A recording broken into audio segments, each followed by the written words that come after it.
Hello friends, मैं हूं प्रीति और बीपीएससी टीआरई 2 में सेलेक्टेड। और आज का वीडियो है आपके लिए। तो कुछ अच्छे बातों से शुरू करते हैं वीडियो। वक्त अच्छा हो या बुरा, वक्त अच्छा हो या बुरा, उसकी उम्र ज़्यादा नहीं होती। हौसला, धैर्य और कर्तव्य करते रहें, मेहनत करते रहें, सफलता ज़रूर मिलेगी। तो फ्रेंड्स, इसमें यही कहना चाहती हूँ इस पंक्तियों से कि वक्त कैसा भी है आपका, वक्त बुरा चल रहा हो या फिर वक्त अच्छा हो, इसकी उम्र कभी भी ज़्यादा नहीं होती। मतलब अगर वक्त बुरा है तो भी चला जाएगा, वक्त अच्छा है तो भी चला जाएगा। अपना हौसला और धैर्य बना के रखना है और हर अच्छे वक्त के लिए मेहनत करते रहना है। और बुरा वक्त आ गया है तो उसको भी अच्छे वक्त में बदलने के लिए मेहनत करते रहना है, तभी ज़िंदगी सफल होगी। तो मेरा सफ़र बहुत ही कष्टदायक रहा यहाँ तक आने का। मुझे नौकरी पाने में 10 साल लग गए पढ़ने के बाद। मैं चाहूँगी कि आप यह गलती न करें। सही उम्र में नौकरी मिल जाती है तो ज़िंदगी और आसान हो जाती है। और आपसे ये विनती है कि आप अपना कीमती समय इधर उधर बिल्कुल भी बर्बाद ना करें। जैसे कि जब इंसान को ना सब कुछ मिलता है ना, तो वह अपनी चीज़ें को, अपना क्या पाना चाहता है, किस लक्ष्य को उसने रखा है, क्या गोल है उसका, वो भूल जाता है। जैसे कि मैं शुरू से सपना था टीचर बनेंगे, पढ़ाई एकदम रेगुलर रही। पढ़ाई के वक्त बीएड करते वक्त ही शादी हो गई। शादी के बाद चीज़ें बहुत बदल जाती हैं। घर परिवार, संसार, ससुराल, मायका, इन्हीं सब में चीज़ें उलझ जाती हैं। प्लस आपको सब कुछ मिल रहा है, आपको मान सम्मान इज्जत मिल रही है, आपको जो चाहिए तुरंत मिल रहा है। तो मेरे साथ भी ऐसा होता था, मुझे जो चाहिए होता था मुझे तुरंत मिल जाता था। पर जैसे जैसे परिवार बढ़ा, जिम्मेदारियां बढ़ी, चीज़ें क्रिटिकल होते गई। आप जो मांगेगा आपको तुरंत नहीं मिलेगा। मान सम्मान में भी कमी आते गई, क्योंकि आप पढ़ी लिखी हैं। आप एक एग्ज़ाम फेल्योर करते हैं तो कोई बात नहीं, नेक्स्ट टाइम हो जाएगा। दूसरा फेल्योर करते हैं तो कोई बात नहीं, नेक्स्ट टाइम हो जाएगा। तीसरा करते हैं तो लोग बोलते हैं नहीं, अब नहीं होने वाला है, क्या करती हो कि नहीं होगा। चौथा में नहीं हुआ तो तुम्हारा हो ही नहीं सकता है, क्या होगा तुम्हारा, इतने सीट में नहीं हुआ। तो ऐसी बातें सुनने को मिलती ही रहती हैं। और पहला, दूसरा, तीसरा, चौथा एग्ज़ाम में सिलेक्शन नहीं पाने का एक ही रीज़न था कि आपको सब कुछ मिल रहा है, मान सम्मान, प्यार, इज्जत, कुछ भी सामान चाहिए आपको बिस्तर पे मिल रहा बैठे बैठे। पर जब तकलीफ़ होती है, दुख होता है, जब आपको सब कुछ बैठे बैठे नहीं मिलता है, तब आपके अंदर लगता है कि नहीं, मुझे कुछ करना है। जब आपको आत्मसम्मान की कमी मिलती, सबसे बड़ी बात आत्मसम्मान, जब ऐसा लगने लगता है कि कहीं भी जा रहे हैं लोग दुत्कार रहे हैं कि तुम इतनी पढ़ी लिखी हो, क्या पढ़ती हो, वैकेंसी नहीं निकलता है। धीरे धीरे आपके बच्चे हो जाएंगे ना, लोग आपसे उम्मीद खो देंगे कि अब 2 बच्चों के बाद क्या करेगा ये लोग, 2 बच्चे हो गए, अब क्या पढ़ के होगा जब पहले नहीं हुआ। तो ऐसे ही मुझे ताने सुनने को मिलते रहे। लोग मुझसे कहते थे कि पढ़ लो, हो जाएगा। मैं कहती थी पढ़ लूँगी और लेके बैठ जाती थी 1-2 किताब एग्ज़ाम आने के वक्त। बट आपको ये गलती नहीं करना है। सफलता मेहनत मांगती है और लगातार मेहनत मांगती। ये नहीं कि जब एग्ज़ाम का फॉर्म आएगा हम एग्ज़ाम का फॉर्म फिल कर देंगे तब जाके हम पढ़ेंगे, ऐसा नहीं होता है। और अगर आपको पढ़ने में दिक्कत हो रही है, आपको नहीं समझ में आ रहा है, तो आप अपने आप को जीरो समझ लीजिए और कोशिश कीजिए पढ़ने की। अगर आपको मार्गदर्शन की ज़रूरत है, हाँ बेशक कोचिंग लीजिए। क्योंकि जब मेरे भी एग्ज़ाम नहीं निकले, मेरी अंदर से बहुत चाहत रहने के बाद भी कि नहीं मुझे अब इसको करना है, 7वां 8वां एग्ज़ाम नहीं निकला, तब मैंने कोचिंग का सहारा लिया। फाइनली 10वां एग्ज़ाम जो था कि किसी नौकरी को पाने के लिए मैं कर रही हूँ, उस एग्ज़ाम में मुझे सफलता मिलती है। और मैं यहाँ सेलेक्ट होकर के आप लोगों के लिए कुछ वीडियो बनाती हूँ।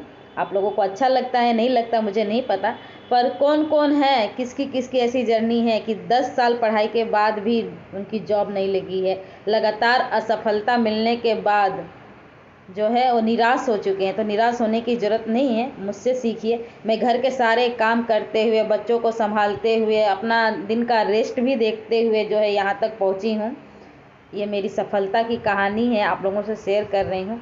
मेरी सफलता इतनी आसान नहीं थी। घर के काम, बच्चे, सबको टाइम पे छोड़ना है। इवन मेरी बच्ची स्कूल जाती थी, उसकी वैन सुबह 6 बजे 6:30 बजे तक आती थी, तो मुझे 6 बजे तक लंच रेडी करना होता था। मैं उसके लिए 5 बजे उठती थी। लोग उठते हैं 5 बजे 4:30 बजे तो पढ़ते हैं, मैं उठती थी तो किचन में जाती थी। कभी कभी तो मैं सोचती थी कि मैं उठती हूँ किस लिए, किचन में काम करने के लिए। फिर आता था क्या हुआ, मेरा ही बच्चा है ना, काम तो करके मुझे ही देना, नहीं वो सारे दिन खाएगा क्या, स्कूल में भूख से तड़पेगा। मैं उठ के जाती थी, बनाती थी, करती थी। इसके बाद चाय वाय पी के मैं खुद भी अपना समय पढ़ने के लिए निकालती थी। 3 घंटे मैं पढ़ती थी। इसके बाद फिर से हस्बैंड इस ऑफिस जाते थे, उनके लिए खाना बनाना, लंच पैक करना, घर के फिर झाड़ू पोछा बर्तन कपड़े जो भी हैं तमाम तरह के काम करने के बाद 12-1 बजे जब मैं फ्री होती थी तब मेरी बेटी आ जाती थी। फिर मैं उसको आराम से खाना खिला करके थोड़ी देर आराम करती थी।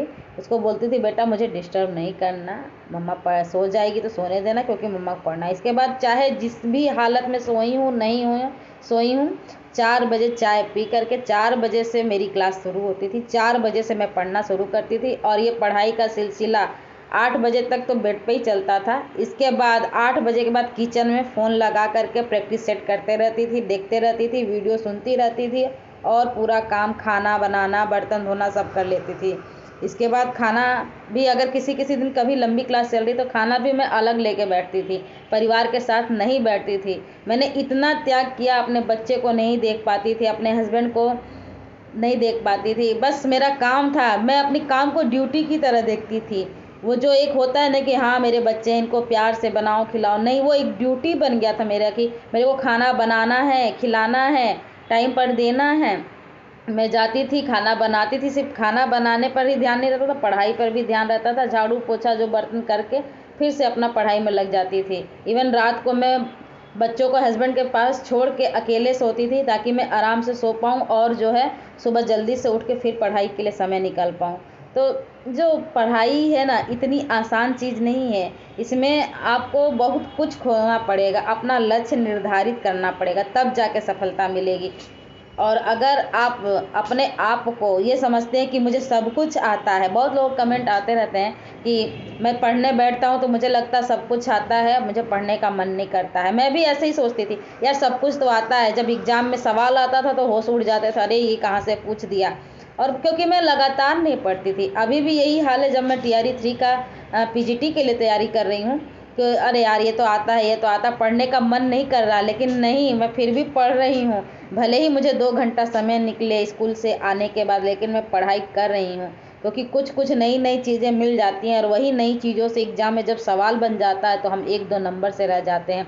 तो हमें 1-2 नंबर से नहीं रहना है, हमें अपना जो है बेस्ट देना है और बेस्टम बेस्ट दे करके अपने लिए एक नौकरी लेनी है।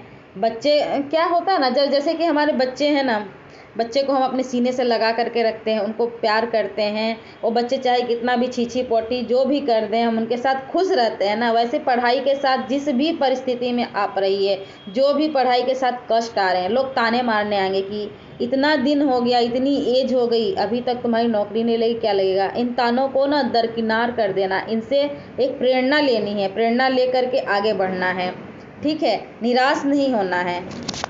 आप 0 से शुरू कीजिए और 0 से शुरू करके अपनी मंजिल को पाइए। जो पहले से पढ़ा है वह भी 0 है, जो अभी पढ़ रहा है वह भी 0 है और 0 के आगे ही जीत है। इसीलिए मेहनत करते रहिए, मंजिल ज़रूर मिलेगी। और एक चीज़ और आपको बोलना चाहूँगी कि जब आप पेपर देख रहे हैं तो आपके मन में एक ही सवाल आता है कि हे भगवान काश कि हम पढ़ लिए होते तो ये सवाल छूटता नहीं। और जब 2-3 नंबर से आप रह जाते हैं ना तो ये बहुत तकलीफ़ देता है। मैं भी 2-3 नंबर से जब रह गई थी ना, मुझे बहुत तकलीफ़ हुआ कि काश हम पढ़ लिए होते, इस टॉपिक को क्लियर कर लिए होते तो आज मुझे इतनी तकलीफ़ नहीं होती, मेरा भी सिलेक्शन हो गया होता, मैं भी आज 7 साल से जॉब कर रही होती। मैं ऐसा सोचती हूँ, आज भी सोचती हूँ, इसका गम अभी तक मेरे आँखों से गया नहीं है।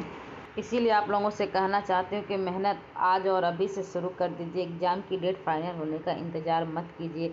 और लास्ट में यही कहना चाहूँगी कि शुरुआत तो सभी करते हैं, शुरुआत तो सभी करते हैं और अपने लक्ष्य तक कम ही लोग हैं जो पहुँच पाते हैं। तो अपने ड्रीम जॉब को जो है साकार कीजिए और अपने लक्ष्य तक पहुँचिए।